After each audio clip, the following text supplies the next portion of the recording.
2 years ago, I uploaded a video about the Loupedeck CT, and I think the title of that video was something along the lines of, will this make me edit faster? And spoiler, it does. I love this thing and I use it every time I edit.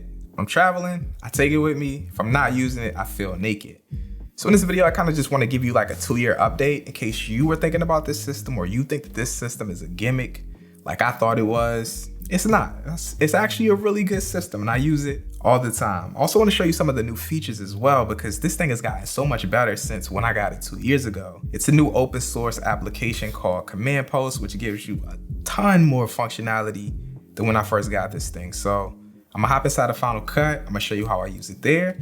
And you can decide if this is for you, man, because I think it's an awesome system. So in that first video I uploaded, I showed you a lot about the functionality and how you can do customization for this.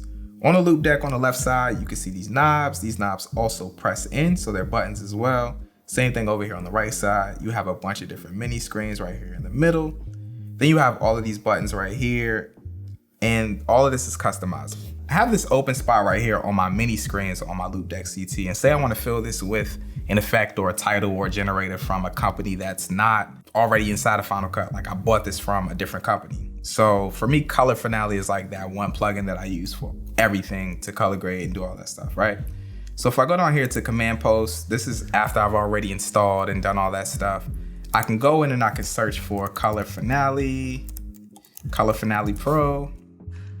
Let me spell that right. Holy sh. Okay, so Color Finale Pro is right here, right? And what I can do is I can just drop that right there, and it's in there. It's really as simple as that. When you do Command Post and you set up everything, it scans your computer and it imports every single one of your effects, your generators, your titles, all that sort of stuff inside of it.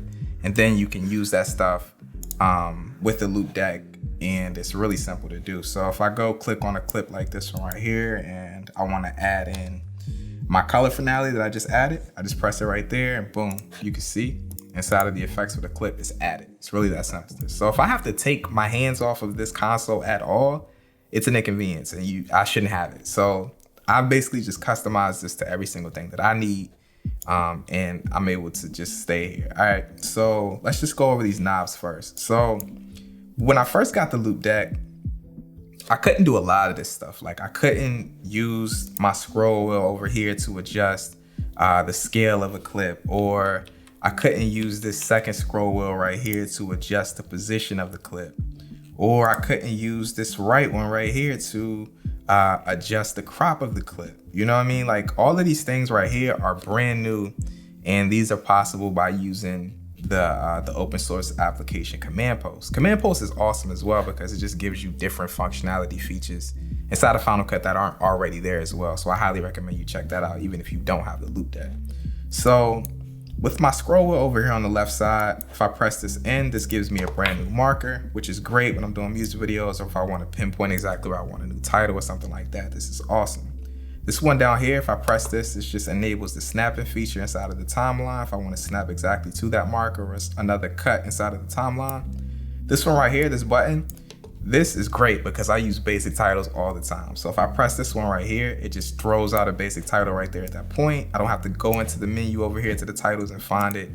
It just throws it straight out. I can, type in whatever I need right there, change the font, all that good stuff like that. So that's awesome.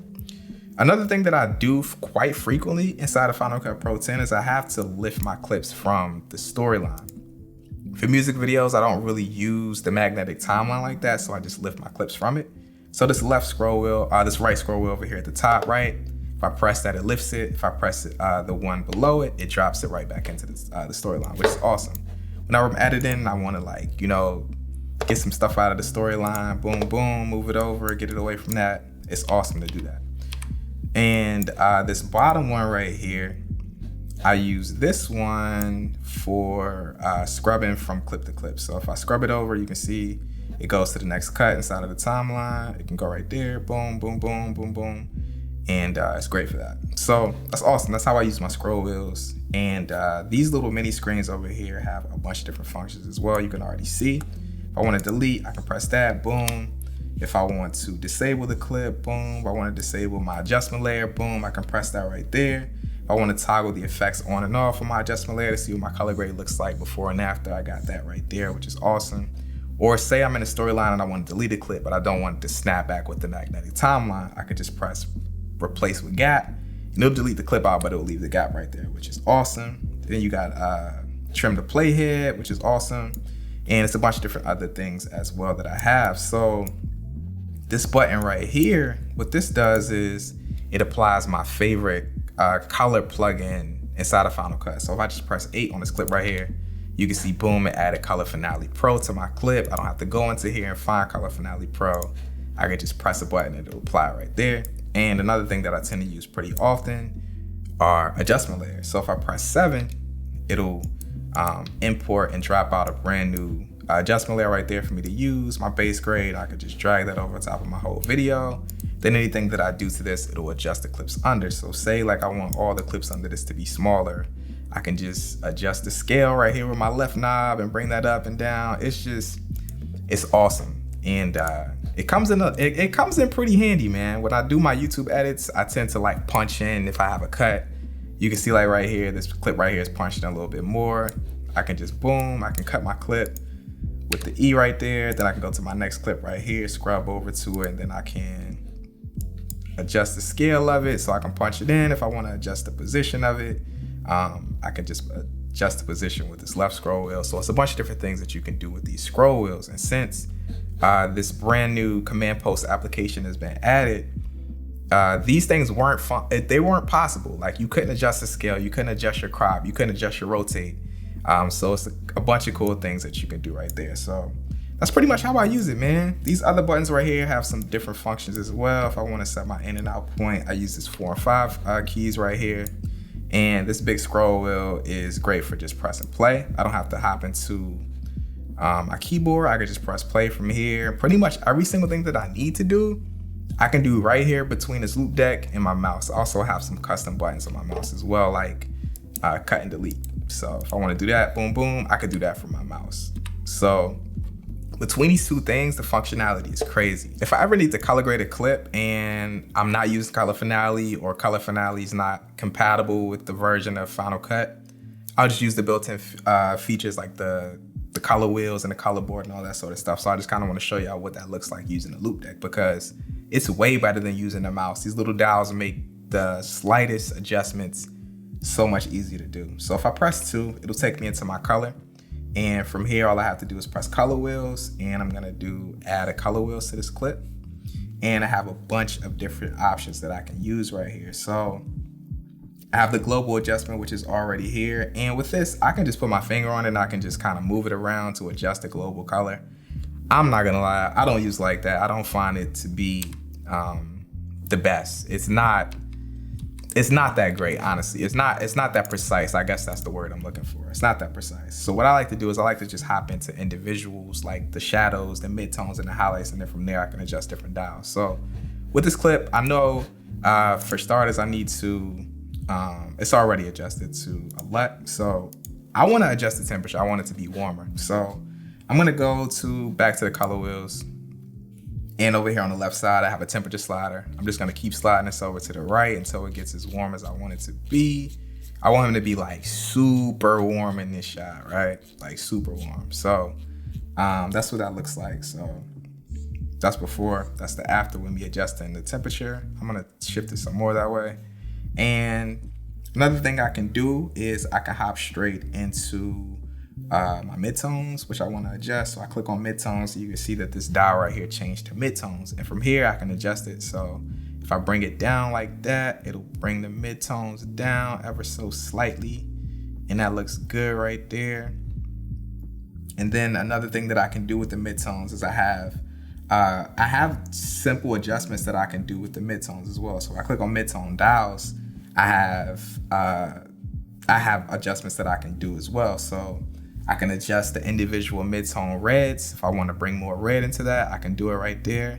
And this is so much easier than me, using my mouse and trying to drag it in that direction, because I can pinpoint every single thing that I'm doing. So I'm adding a little bit of red in, get a skin tone nice and right.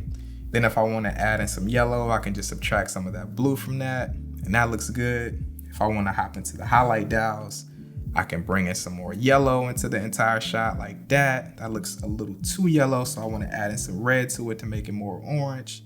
And that looks good right there. Like, that looks great. I can highlight, I can click on my highlights right here, and I can boost my highlights just to get that contrasty look. Then I can hop in my shadows, bring the shadows down, you know what I mean? And I'm just freestyling right now. I don't even have my scopes up. So I'm just showing you the functionality of it. This could look completely terrible, to be completely honest with you, because I don't have my scopes up. But I'm just showing you what this can do, because you can do a ton of different things with this. So boost your highlights up, get the contrast to look nice and right. And that looks dope, you know what I mean? If I press the toggle on and off, that was before, that's after. We already got a really dope color grade, and it's so easy to do with this because you can do these little fine tune adjustments with it.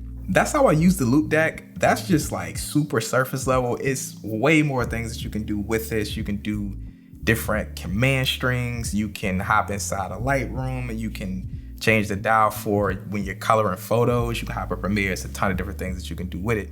If you guys are interested in the Loupedeck, it's gonna be a link down in the description for you guys to check it out. I love this thing, and I actually do use this every single time that I'm editing because it makes doing these little fine tune adjustments so much faster. And I have every single thing that I wanna do right here, and it's customized to the exact button and configuration that I want it to be at. So that's dope. Do me a favor, man, head down to the comment section and let me know, what do you think about little controls like this, like the Loupedeck or other ones out there? Do you think that they're useful? Do you think that this would be a really good option for you if you're editing? I would love to know what you think about these things, man, because I think they're tight. And I think that if you customize it exactly how you like it, it just becomes the ultimate tool, man. But if you enjoyed this video, make sure to drop it a like. If you're new to this channel, consider hitting that subscribe button. But with that being said, I'm out, y'all. Peace.